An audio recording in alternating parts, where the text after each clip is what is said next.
Welcome to ஓம் முருகா சேனல்லேருந்து செல்வி பேசுகிறேன். இப்போ கிச்சடி ரவை கிச்சடி எப்படி செய்கிறது பார்க்கலாம் வாங்க.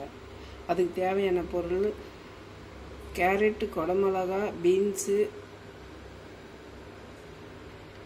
இஞ்சி பூண்டு பேஸ்ட்டு, கறிவேப்பிலை, வெங்காயம், தக்காளி, பச்சை மிளகா, பட்டை, லவங்கம் எடுத்துக்கலாம். இப்போ ரவையை நல்லா வதக்கலாம். நல்லா எண்ணெய் ஊற்றி வதக்கிட்டோம். இப்போ எண்ணெய் ஊற்றிக்கலாம். இப்போ கடுகு போட்டுக்கலாம். பட்டை லவங்கெல்லாம் போட்டுக்கலாம். இஞ்சி பூண்டு பேஸ்ட்டு, கறிவேப்பிலை, இப்போ வெங்காயம், பச்சை மிளகாய் நல்லா வதக்கலாம். இப்போ தக்காளி போடலாம். இப்போ கேரட், பீன்ஸ், குடமிளகா 3 சேர்த்து போடலாம்.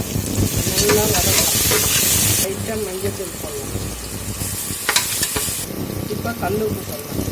நல்லா வதங்கிட்டு இப்போ தண்ணி ஊற்றணும். 1 டம்ளர் 2.5 டம்ளர் தண்ணி ஊற்றணும். இப்போ நல்லா கொதிக்குது. ரவை போட்டுக்கலாம்.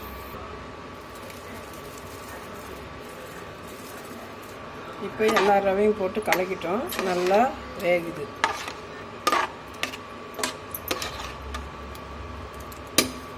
இப்போ ரவை கிச்சடி ரெடி ஆயிடுச்சு. இப்போ சாப்பிட்லாம்.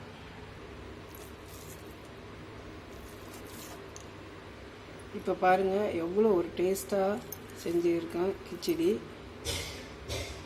வெல்கம் ஓம் முருகா சேனல். தேங்க்யூ.